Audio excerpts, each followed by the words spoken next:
Well, you are attacking me. You are smothering me, blah, blah, blah. No, babe, I'm going without you if you don't want to come. Do you want me to, kind of go through things? Or, like, literally, you can control it. She does this. She sees this for a while with you, and she starts to realize, okay, he's not puking, because what you would have normally do, what would you do? Of course I'm leaving. Yeah, that's totally where she's at right now, is like, I want time to find out if my heart can be romantically. She's like, we're peaceful now. There's no fighting. We're not arguing. We're coexisting. I want more. She wants less. And the basic outline, the thing is, she just wants to feel freedom, to feel like, just let her heart heal. She's like, you hurt me. You hurt me a lot for a long time. And I need the space to figure out if my heart's going to heal or if I can never be romantically involved with Kevin again. And so she's very methodical. My wife's not. I think I told you guys before, I'm the emotional one historically that's been up and down, and she's just kind of stoic. She's a INTJ 1% of all women in the world are like her. It's crazy. You just have a different problem. You'll have to teach her how to share feelings the same way, right? Yeah. It's just, that's all. So I want to encourage you to think differently here, though. If you can understand that it's, we spend a lot of time talking about confidence, fake it till you make it, all that stuff that, you got to be careful with things like fake it till you make it, because she'll see right through that. All the stuff that we're talking about. I can't. Right? I can't be fake at all. No, but you can be real. If you plan a date for you and your wife, she wants space, she doesn't want to be with you. You want more, you're getting along really well. So a natural progression is go out and have some fun together. We're getting along well. We're coexisting. I would challenge you to think not coexisting, but we're getting along. Good. Cool. Now what do people who get along do? They spend time together talking. They spend time together laughing. They spend time together going to do things. So do all of those things. And if she says, like, she checks out, she kind of ignores you, she says, I'm not going, I told you I want space, especially if she's not dumping a bunch of emotion at you the way that you sounds like she won't, it should be a lot easier for you. Cool, babe, no problem. I'm going to go. Turn on the music and dance. Pick up your book and read. You don't give a shit if she's not having a conversation with you. Right? Don't look at it like she needs space. Look at it like you're two different people. I wanted to go to bed early last night. I've been getting up earlier, taking care of this language stuff. Right? Kathryn stayed up and read for an hour. Kathryn never stays up. Okay, she stayed up, I went to sleep. Doesn't matter. Right? I want you to feel like the same thing. And likewise, excuse me, when you're going on a date, she might not want to go right now. Good thing you picked fun things. We're nowhere near that yet. Good thing. Call it a hangout then. Call it a hangout. What about this, Cass? Mm-hmm. She's given me a deadline. She's like, I'll get back to you on February 28th. Like, it's a 2-month deal. And I'm still struggling. Like, I think if I should be really glad. It's only 2 months, and she's gonna, kind of make a choice at that point, and she sees my growth, and I feel like it's going in the right way, but I'm struggling with the thing. Yeah, because what do you think about that deadline, and how scared should I? Because you're focused on a deadline. Man, probably 4 times a day I get a DM that I have to respond to with the answer of, you got married, before you got married, you were probably living together and banging each other all the time.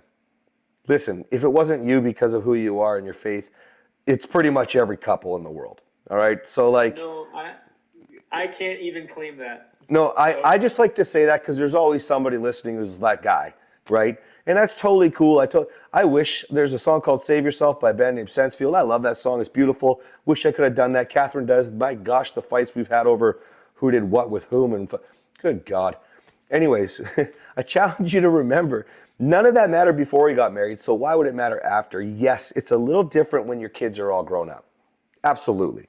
Because kids connect you, right? Kids connect you. A little bit complicated to this problem was that was all guilt stuff. So those first, experiences were very negative because of familial religious background. There's this pile on of a bunch of crap that I don't really stick to anymore. There, I'm going to just say, that's part of your story that you get to rewrite. We can't do anything about the past, and too many times we focus on the mistakes. She might, but as long as you're never going to get her out of it, ever. You know, it's the challenge of like, my wife's always bringing up the past. Well, of course, if you can't release the shame, if you can't say, I didn't know what I was doing. Listen, I yelled every single day, picked a fight with somebody every single day for decades after I moved out of my home as a young man well into my adult life, almost 40, okay? And everybody on the planet would say, how do you not know better? And you get judged all the time doing what I do, especially. Oh, your wife should have left. You're so lucky, this and that. All right. Well, I'm going to spin that two different ways. One, you don't know what you don't know. I don't give a shit who you are. It's just, it is what it is. If you've never learned how to change the brakes on your vehicle, you don't know until you learn. Why would that be different with anything else? Learning how to sell, learning how to work out, learning how to communicate with your wife, what to do before you get married and how we do it. You don't know what you don't know. So nobody should be judged whether they yell, slam doors, fucking just defend themselves, all this shit. Because first of all, we're all taught all of those things. How many of you guys have parents, one, who screamed? How many of you guys had parents who slammed doors?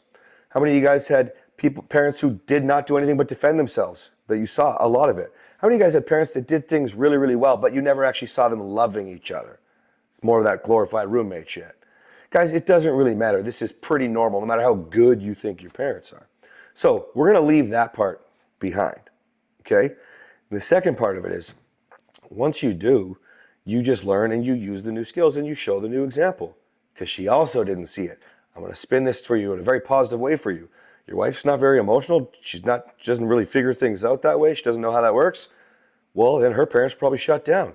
She didn't let people in her life. She trained herself to be closed off, much like the men in the military, the police, much like the men who are firefighters and EMTs, first responders, training to detach from emotions.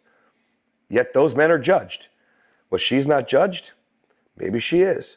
None of that fucking matters. When you know the skills, you can do it. I'm going to give you an easy example. So maybe you have to move ahead of schedule with I feel statements. But you start blasting out some facts, you know? And you start saying it in a way that's fact and sharing a feeling. Just casually, when it comes up, during conversation. You know, I'll make something up right now. You're planning a date, and she's like, I told you, I just want to separate. You're smothering me. I can appreciate where you come from.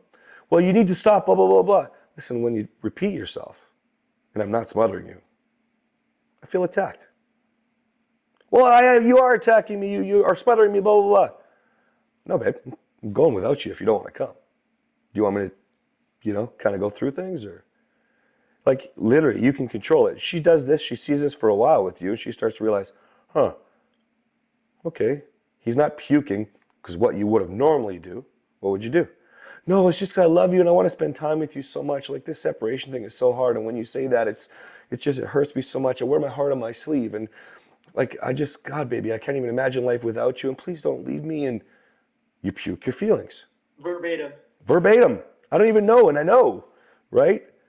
So now, what does she see? The difference in you. So we're moving away from the past, and she's seeing how to communicate feelings, which she apparently has no idea, right?